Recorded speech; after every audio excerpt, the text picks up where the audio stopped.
Qanun yazılı sənəddir, mənbəyi ədalətdir. Qanun icra etməmək vətənə xəyanətdir. Hörmətli Səhiyyə Naziri, siz səhiyyə işçilərinə xüsusi tapşırıq mı verirsiniz ki, Vətən müharibəsi iştirakçılarını görəndə, onlar sizə müraciət eləyəndə onlara xüsusi amansızlıq və qəddarlıqla yanaşın? Əgər bu belə deyilsə, nədən səhiyyə işçiləri vətən müharibəsi iştirakçılarına xüsusi amansızlıq və qəddarlıqla yanaşır? Bu şəkildə gördüyünüz vətəndaşla bugün Ağciyər İnstitutunda da olmuşam, Semaşqada da olmuşam.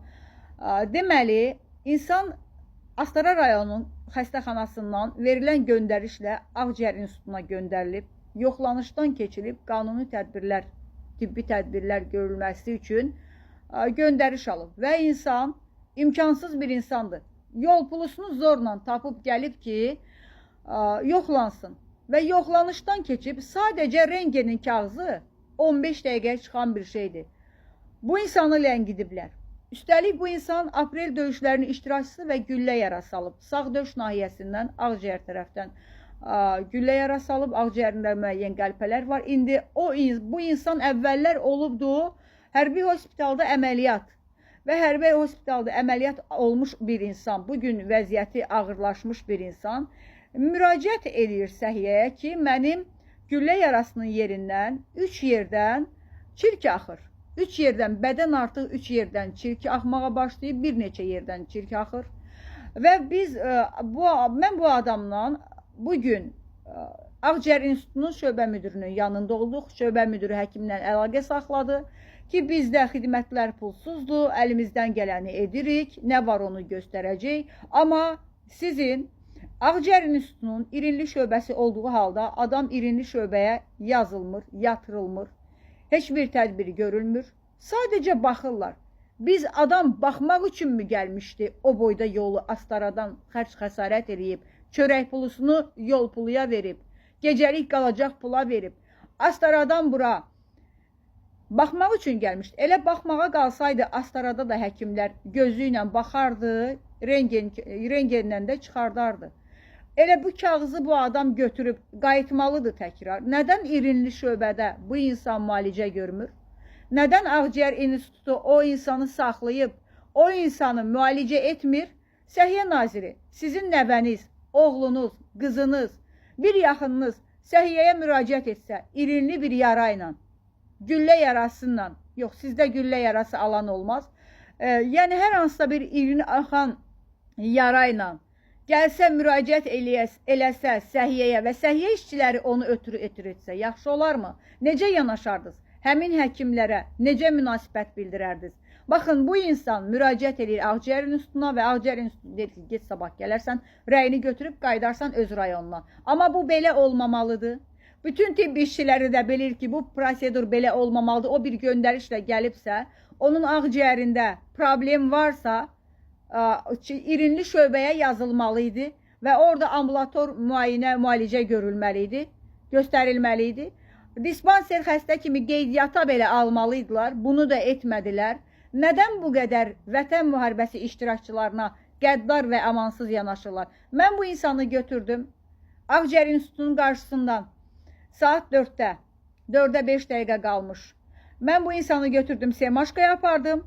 Semaşqa, Agün Hümmatova adında bir tibb işçisi gəldi. Xanım elə bir üz göstərir ki, elə bir ki, biz xanıma müraciət eləmişik ki, bu adamı apar evində saxla. Bu qədər qəddarlıq və amansızlıq olmaz. Hələ o heç bir yerə müraciət etmədən bizə rəy verir ki, heç bir həkimlə danışmadan ki, biz heç nə eləyə bilmərik. Sanki bir xüsusi tapşırıq almış kimi.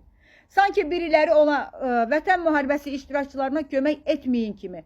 Bilirik ki, infeksiyonlu xəstələr dərhal tibbi yardım göstərilərkən Semaşqaya aparılır və Semaşqaya aparıldı, adam yenə qaytardılar. Çıx get. Bir gecə belə xəstəyə xidmət göstərmək istəməyən səhiyyə işçisi Azərbaycan xalqının nəyinə lazımdır? Adamın yarasından çirk axa-axa Semaşqa xəstəxanasından və Ağciyər İnstitutunun irinli şöbəsi olduğu halda geri göndərilir. Biz nə edək? Biz nə qədər sizi prokurorluğa, ora, bura şikayət edək? Niyə bizi məhkəmələrdə qoyursunuz? Niyə bizi yollarda qoyursunuz? Niyə vətən müharibəsi iştirakçısı canı ağrıya-ağrıya yollarda gəzməlidir? Bu qədər qəddarlıq, amansızlıq vətəndaşa qarşı doğru deyil. Cənab Səhiyyə Naziri, əgər bu vəzifənizi, öhdəliyinizi yerinə yetirə bilmirsinizsə, səhiyyə işçiləri sözünüzə baxmırsa, onlar bu qədər vətən müharibəsi iştirakçılarına laqeyd yanaşdığı halda heç bir tədbir görmürsünüzsə, bacara bilmirsinizsə, istefanızı verin, gedin. Bəlkə başqa bir səhiyyə naziri gələcək, vətəndaşlara daha doğru, daha yüksək səviyyədə xidmət göstərəcək. Bir yoxlayaq da, bir gedin, bir yoxlayaq, bir istefanızı verin, çıxın ki, mən bacarmıram. Yoxsa özünüz mü bunu qəsdən mi edirsiniz ki, vətən müharibəsi iştirakçılarına qəddarlıqla yanaşın? Heç kim deyə bilməz ki, heç bir həkim, dünyanın heç bir yerində savadlı bir həkim deyə bilməz ki, gülə yarasının yerindən, çirk axır bir neçə yerdən, sən sağlamsan, get. Azərbaycan səhiyyəsini bu qədər aşağılamayın, bu qədər ucuzlaşdırmayın, bu qədər keyfiyyətsiz etməyin. Sizin bugün o xidmət göstərmədiyiniz insanlar qəzəb keçirirlər, nifrət eləyirlər, ölkəyə, vətənə, cənab prezidentə qarşı üsyan eləyirlər. Amma səbəbkar və günahkar səhiyyə olduğu halda. Nədən insanları bu qədər qəzəbinə tuş gələcək addımlar atırsınız? Nədən bu qədər xalqa qarşı qəddar yanaşırsınız? Əgər bu qəddarlıq deyilsə, nədir onda? Əsla və əsla əminəm ki, siz öz yaxınlarınızı irinli yarayla göndərən həkimləri vəzifədə saxlamasınız. Bu insana köməklik göstərin. Buradan səhiyyəyə səslənirəm, səhiyyə nazirinə buradan səslənirəm. Sizin Ağciyər İnstitutunda bu insana qarşı laqeyd yanaşılmasın. Bu insan KT-dən keçməlidir. Həkim təyinatı ilə KT-dən keçməlidir və onu həmin o Ağciyər İnstitutu etməlidir. Dispanser xəstə kimi qeydiyyata almalıdır. Çünki bu adam ağciyərindən güllə yarası alıb. İrinli şöbədə müalicə almalıdır. Ora-bura ötürməməlisiniz və müalicə görməlidir. Xidmət göstərilməlidir. Bu vətəndaş sağlamlığına qovuşmalıdır. Çünki onun heç bir yerdən gəliri yoxdur. İşləyə bilmir. Sağlamlığında problem olan bir insandır. Yəni, düşünməyin ki, bu adamı bezdirdik, get, yaxşısan dedik, qurtardı. Bu vətəndaş sonra qəzəb keçirir. Bu vətəndaş sonra Azərbaycan Respublikasının dövlətinə, hakimiyyətinə, millətinə, Azərbaycanlı olduğuna, ölkə başçısına nifrət eləyir. Etməyin belə.